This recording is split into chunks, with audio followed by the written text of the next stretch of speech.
बुद्ध ने कहा था कि बोलने से पहले अपने शब्दों को इन 3 द्वारों से होकर गुजरने दो। पहला, क्या ये बात कीमती है? दूसरा, क्या ये बात आवश्यक है? तीसरा, क्या ये बोलने से कोई असर होगा? एक इंसान जो ये समझ जाता है कि क्या, कब, कहाँ और कितना बोलना है, तो उस इंसान को सफल होने से कोई नहीं रोक सकता, क्योंकि ऐसे लोग बहुत स्ट्रांग और पावरफुल होते हैं। एक कहावत है कि बंदूक से निकली हुई गोली और मुंह से निकली हुई बोली कभी वापस नहीं आती। हमारे शब्द भी एक हथियार के जैसे ही होते हैं, इसलिए आपको इस हथियार का सही से यूज करना सीखना होगा, क्योंकि जिस इंसान का अपनी बोली पर या फिर शब्दों पर कंट्रोल नहीं होता, वो इंसान खुद को हमेशा किसी न किसी परेशानी में डाल लेता है और वो अपनी जीवन की लगभग हर चीज को खो देता है। अब वो चीज चाहे प्यार हो, दोस्ती हो, परिवार हो, नौकरी हो या फिर बिजनेस हो, हमारे शब्द बहुत पावरफुल होते हैं। अगर आपको ये समझ में आ जाए कि कैसे बोलना है, तो आपकी बातें दुनिया बदल सकती हैं। अब उन तीनों पॉइंट्स पर पहुंचने से पहले मैं आपको एक बात क्लियर कर दूं कि साइलेंस रहने का मतलब कुछ भी न बोलना नहीं होता है, बल्कि साइलेंस का मतलब होता है कि हम सिर्फ तभी बोलें जब जरूरत हो। साइलेंस का मतलब होता है कि हम अपने गोल पर फोकस्ड रहें। साइलेंस का मतलब होता है कि हम अपने काम पर फोकस्ड रहें। तो अब मैं आपको साइलेंस रहने की उन 3 बेनिफिट्स के बारे में बताऊंगा जो आपको कंप्लीटली बदल कर रख देंगी। बिफोर आई स्टार्ट, मैं आपसे ये कहूंगा कि कमजोर मत बनो और वीडियो को अंत तक जरूर देखो। Number 1, silence makes your opponent confused. Sun Tzu एक महान योद्धा थे। उन्होंने कहा था कि he will win who knows when to speak and when not to speak. उन्होंने बताया कि सिर्फ अपनी साइलेंस रहने की ताकत से लगभग हजारों दुश्मनों को हराया। ऐसा कई बार हुआ कि जब उन्होंने खुद को साइलेंस रख करके अपने दुश्मनों को कंफ्यूज कर दिया। उन्होंने कहा कि जब आप साइलेंस रहते हो तो ये आपके दुश्मनों को उलझन में डाल देता है, और ऐसे में आपके दुश्मन सिर्फ आपके ही बारे में सोचने लगते हैं, आपके प्लान के बारे में सोचने लगते हैं। वे इस डर में फंस जाते हैं कि अब ये इंसान क्या करने वाला है, इसका अगला कदम क्या होगा।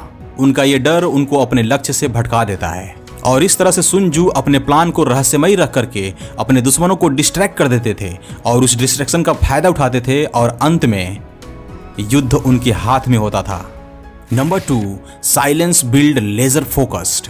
जो लोग साइलेंस रहते हैं तो ऐसा नहीं है कि उनके पास कहने के लिए कुछ भी नहीं होता, बल्कि उनके पास ढेर सारी बातें और ढेर सारे आइडियाज होते हैं, लेकिन वे सिर्फ तभी बोलते हैं जब उनको लगता है कि बोलना जरूरी है। अगर आप जीवन में कुछ बड़ा करना चाहते हो या फिर किसी प्रोजेक्ट पर काम करना चाहते हो, तो आपको उस काम में सक्सेस पाने के लिए क्या करना होगा? एब्सोल्युटली आपको लेजर फोकस्ड की जरूरत पड़ेगी, और उस लेजर फोकस्ड को बनाए रखने के लिए आपको क्या करना पड़ेगा? तो इसके लिए आपको बहुत सारे काम पर से अपना ध्यान हटा करके सिर्फ एक काम पर लगाना होगा। मैं आपको शॉर्ट में एक स्टोरी सुनाता हूँ। एलोन मस्क अपने बचपन में ज्यादातर समय साइलेंस ही रहते थे, जिसके वजह से उनके पेरेंट्स को लगा कि शायद उन्हें सुनने की समस्या है, because most of the time वो कुछ भी सुनते ही नहीं थे। इसलिए उनके पेरेंट्स उनको हॉस्पिटल ले गए। डॉक्टर ने जांच पड़ताल की और कहा कि ये तो बिल्कुल ठीक है, लेकिन सवाल ये था कि अगर एलोन मस्क ठीक हैं तो फिर वो कुछ सुनते क्यों नहीं? बाद में पता चला कि आमतौर पर वो इसलिए नहीं सुनते थे क्योंकि वो पढ़ाई करने के दौरान लेजर फोकस्ड की स्थिति में रहते थे। लेजर फोकस्ड मीन्स अपना सारा ध्यान हटा करके किसी एक काम पर लगाना, और ये सिर्फ तभी संभव है जब आप साइलेंस रहने की प्रैक्टिस करते हो।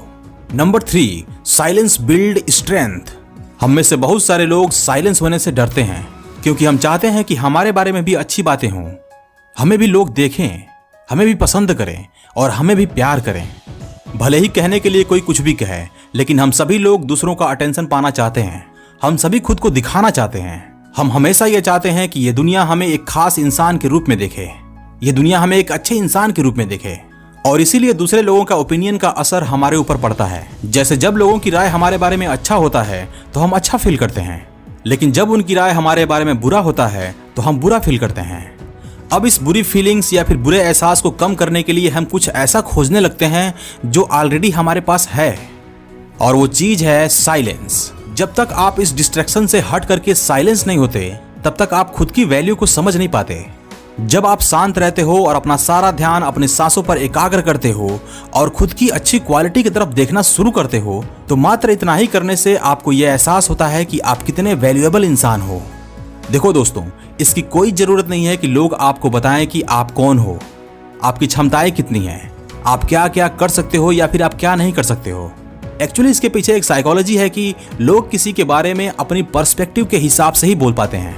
अपने नजरिए के हिसाब से ही बोल पाते हैं। इसका मतलब कि ज्यादातर केसेस में यह होता है कि लोगों की पर्सपेक्टिव लिमिटेड होती है, उनका नजरिया सीमित होता है। और जिनका नजरिया सीमित होगा, जिनकी क्षमताएं कम होंगी, उन्हें लगेगा कि आप कुछ भी नहीं कर सकते हो। वो हमेशा आपको फेल होने की वजह बताते रहेंगे।